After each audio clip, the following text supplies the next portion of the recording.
하나님의 말씀 구약성경 에스겔 15장 1절로 끝절 8절 말씀까지입니다. 여호와의 말씀이 내게 임하여 이르시되 인자야, 포도나무가 모든 나무보다 나은 것이 무엇이야? 숲속의 여러 나무 가운데 있는 그 포도나무 가지가 나은 것이 무엇이랴? 그 나무를 가지고 무엇을 제조할 수 있겠느냐? 그것으로 무슨 그릇을 걸 못을 만들 수 있겠느냐? 불에 던질 땔감이 될 뿐이라. 불이 그 두 끝을 사르고 그 가운데에도 태워지면 제조에 아무 소용이 없겠느냐? 그것이 온전할 때에도 아무 제조에 합당하지 아니하물며 하여던 하물며 불에 살라지고 탄 후에 어찌 제조에 합당하겠느냐? 그러므로 주 여호와께서 이같이 말씀하셨느니라. 내가 숲을 가운데에 있는 포도나무를 불에 던질 땔감이 되게 한 것 같이 내가 예루살렘 주민도 그같이 할지라. 내가 그들을 대적한즉 그들이 그 불에서 나와도 불이 그들을 사르리니 내가 그들을 대적할 때 내가 여호와인 줄 너희가 알리라. 내가 그 땅을 황폐하게 하리니 이는 그들이 범법함이니라. 나 주 여호와의 말이니라 하시니라. 아멘. 살아계신 하나님의 말씀입니다.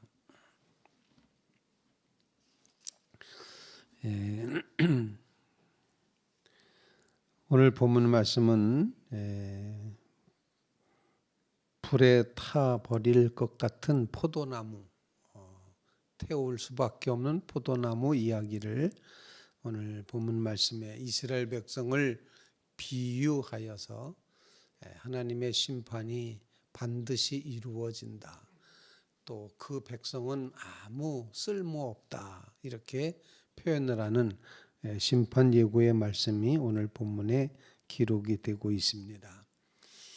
성경 안에서는 이렇게 하나님의 백성을 포도나무로 비유하는 그런 이야기들이 종종 있어 왔습니다.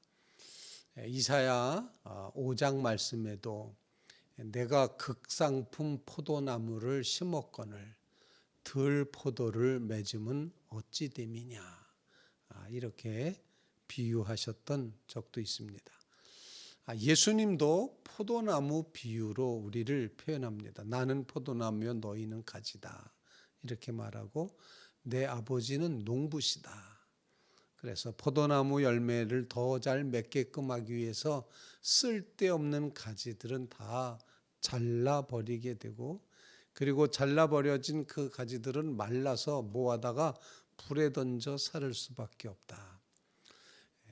이렇게 말씀하셨던 요한복음 15장의 이야기를 이제 같이 겹쳐서 생각을 해볼 수가 있습니다.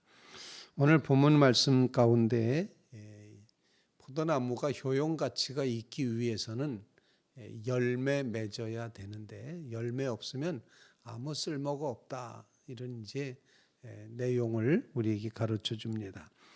2절 말씀에 이렇게 말합니다. 인자야, 포도나무가 모든 나무보다 나은 것이 무엇이랴? 숲속의 여러 나무 가운데 있는 그 포도나무 가지가 나은 것이 무엇이랴? 포도나무 또는 포도나무 가지가 그래도 자랑할 거리가 있다면, 효용 가치가 있다면, 쓸모가 있다면 무엇일까? 여러분, 포도나무 가지, 포도나무가 정말 쓸모 있기 위해서는 뭐가 있어야 되겠습니까? 당연히 포도 열매가 있어야 되죠. 포도 열매라는 것을 우리에게 이제 묵상하게끔 하는 그런 장면이라 생각을 합니다. 포도나무에 반드시 있어야 될 열매가 없으면 아무짝에도 쓸데없다. 모든 나무보다 가치가 더 떨어진다. 그래서 포도 농사를 짓는 분들은 포도나무 열매에, 포도라는 열매에 온갖 관심을 다 가지고 있는 그런 모습을 볼 수가 있습니다. 요즘은 포도도 하도 종류가 많아서 그거를 열심히 개발을 하고, 어떤 포도나무는 물을 좋아하고 어떤 나무는 물을 별로 좋아하지 않고, 또 포도나무 밭에 유기농으로다가 그 밭을 일구기 위해서 벌레들을 일부러 갖다 미생물들이 살 수 있도록 한다. 뭐 이런 여러 가지 포도나무를 가꾸는 여러 가지 방법, 거기에 정성을 쏟고 때로는 비닐하우스 속에 이제 씌우기도 하고 하는 이 모든 노력, 모든 관심, 모든 초점 오로지 포도라는 열매를 얻기 위함입니다. 저는 포도나무, 포도원 그리면은 기억에 남는 포도원이 하나 있습니다. 논산에 있는 다정포도원이라고 하는 그런 포도원이 있는데 그곳의 포도원의 포도 맛은 참 훌륭했다. 이런 기억을 가지고 있습니다. 열매가 정말 중요한, 열매가 초점인 그 포도나무가 열매를 맺지 못하면 정말 아무런 쓸모없는 게 되는 거죠. 하나님은 그 백성에게서 이 열매를 보기를 원하신다는 겁니다. 그래서 첫 번째 우리의 기도 제목은 주님이 그토록 바라시고 초점을 맞추시고 이렇게 경영도 하시고 심기도 하시고 건사하기도 하시는 이 포도나무 같은 우리가 열매 맺게 해 주시옵소서. 그러니까 하나님 나라의 열매가 되게 해 주시옵소서. 그것도 우리를 극상품 포도나무로 취급하시고 뽑아 주셨으니 극상품의 포도를 맺게 해 주시옵소서. 포도라고 다 똑같은 맛이 아니더라고요. 지난해에는 제가 친구 목사님을 따라서 안성에 있는 어떤 포도원을 방문한 길이 있었습니다. 장로님이 경영하시는 포도원인데 포도원 그 입구에 돌 비석을 세워놨는데 거기에 이렇게 써 있었습니다. 나는 포도나무요 너희는 가지니. 이렇게 써 있더라고요. 역시 장로님이 하시는 포도나무라 그 아주 커다랗게 돌로다가 세워서 아주 그 장로님은 포도의 진심이시더라고요. 종류도 얼마나 여러 가지인지. 물론 우리는 샤인머스크라는 그런 포도를 주로 먹었습니다만 정말 그런 모습을 보여주면서 열매의 진심이었던 하나님의 모습을 기억하면서 우리가 어떻게 하나님 앞에서 열매 맺는 신앙의 삶을 살아갈까? 열매 맺는 자 되게 해 주시옵소서. 극상품 포도가 되게 해 주시옵소서. 여러분 주님 보시기에 따로 구별하여 이제 상자에 잘 고이 담아낼 수 있는 그런 하나님이 상 주시고 축복하시는 열매, 참 열매 맺는 그런 믿음의 성도들 되시기를 주님의 이름으로 부탁을 드립니다. 두 번째로 우리에게 이 포도나무 비유를 통해서 우리가 늘 깨닫게 되는 것은 극상품 이제 열매라는 것을 묵상한 다음에 극상품 열매를 맺기 위해서는 어떻게 해야 될까라고 생각해 보면 반드시 포도나무에 가지가 붙어 있어야 된다는 겁니다. 붙어 있어야 된다. 연결되어 있어야 된다. 주님이 내 안에 내가 주님 안에 이렇게 주님과의 친밀한 관계, 친밀한 연합, 이 연합이 있어야만 극상품 포도나무를 맺을 수 있다. 나는 포도나무여 너희는 가지니 너희가 나를 떠나서는 아무것도 할 수 없습니다. 여러분 주님 떠나서는 아무것도 안 된다는 것, 주님에게 연결되어야지만 포도 열매를 맺을 수 있다는 사실 꼭 기억하면서 주님에게 연결되기를 간절히 기도하며 소망하는 두 번째 기도 제목을 꼭 기억하시길 바랍니다. 열매 맺게 하옵소서. 두 번째 기도 제목은 주님께 붙어 있게 해 주시옵소서.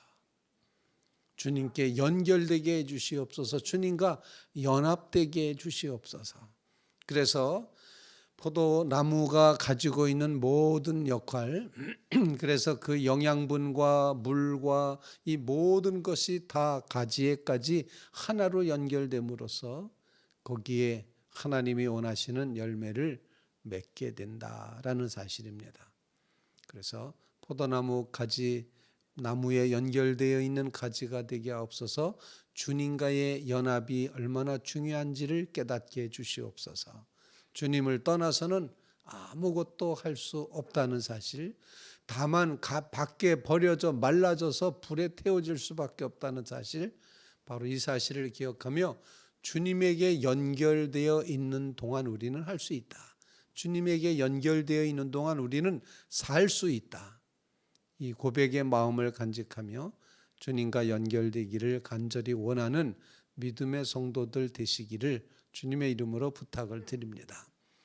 이스라엘 백성은 하나님에게 연결되지를 못했습니다. 하나님은 그렇게 연결하려고 극상품 포도나무로 만들어 주셨는데 그 백성은 오늘 본문 말씀 끝부분의 마지막 절에 가보면 범법이라는 단어가 나옵니다. 이 백성이 범법하였다. 법을 어겼다. 하나님의 말씀대로 살지 않았다. 그래서 말씀에서부터 떨어져 나가 버렸기 때문에 불태워질 수밖에 없다는 사실을 가르쳐주고 있습니다. 오늘 이 말씀을 꼭 기억하면서 주님에게 연결되어져 있는 끊어지지 않는 말씀을 준행함으로 말씀 안에서 주님에 연결되는 그런 믿음의 삶을 살게 해 주시옵소서. 그런 삶을 살겠습니다. 결단하는 주의 성도들 되시기를 주님의 이름으로 부탁을 드립니다. 세 번째로 오늘 본문 말씀을 통해서 가르쳐 주시는 것은 불이라고 하는 심판입니다. 오늘 본문 말씀 4절 말씀 이렇게 표현합니다.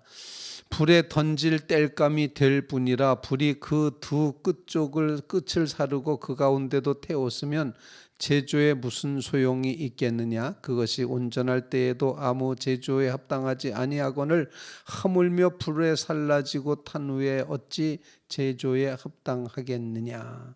주 여호와께서 이와 같이 말씀하셨느니라. 내가 숲을 가운데 있는 포도나무를 불에 던질 땔감이 되게 한 것 같이 내가 예루살렘 주민도 그같이 할지라. 그렇게 하겠다. 불에 태우겠다. 심판하겠다. 그렇게 말씀하시면서 내가 그들을 대적한즉 그들이 그 불에서 나와도 불이 그들을 사르리라. 내가 그들을 대적할 때에 내가 여호와인 줄 너희가 알리라. 이 대적한다고 하는 표현은 사실 대면한다는 그런 표현입니다. 얼굴을 마주 대한다. 하나님께서 그 백성에게 얼굴을 마주 대할 때는 두 가지 뜻이 있습니다. 하나는 은총을 베푸실 때 얼굴을 마주 대하십니다. 그래서 여호와는 그 얼굴을 우리를 향하여 드사 평강 주시기를 원하며 복 주시기를 원하며 은총 주시기를 원하며 이렇게 표현할 때 대면하는 것은 우리에게 은총과 복을 주실 때 대면합니다. 또 하나의 대면이 있습니다. 그것은 심판할 때 대면합니다. 주님 앞에 서서 그 얼굴을 대할 때 감히 얼굴도 못 들고 심판받는 모습을 표현을 합니다. 오늘 본문에는 그 심판을 불에 던진다라고 표현을 합니다. 불에 심판이 있다는 사실, 불태워질 수밖에 없다는 것, 황폐하고 사라질 수밖에 없다는 것, 8절 말씀에 내가 그 땅을 황폐하게 하리니 이는 그들이 범법함이니라. 나주 여호와의 말이니라 하시니라. 하나님 앞에 범법하여 불심판을 당할 때 황폐하게 되어져서 아무런 합당치도 않고 쓸모도 없고 해당 사항이 없는 불에 던져지는 존재가 되고 만다. 불의 심판이 있다. 이 사실을 꼭 기억하며 하나님의 심판대 앞에 설 때 선악간에 판단하실 때 세운 공력 따라서 우리를 심판하실 때 주님 그 심판을 이겨내는 세운 공력 따라서 하나님의 칭찬받는 자리에 서는 믿음의 삶을 이루게 하옵소서. 간절히 간구하는 주의 성도들 꼭 되시기를 주님의 이름으로 부탁을 드립니다.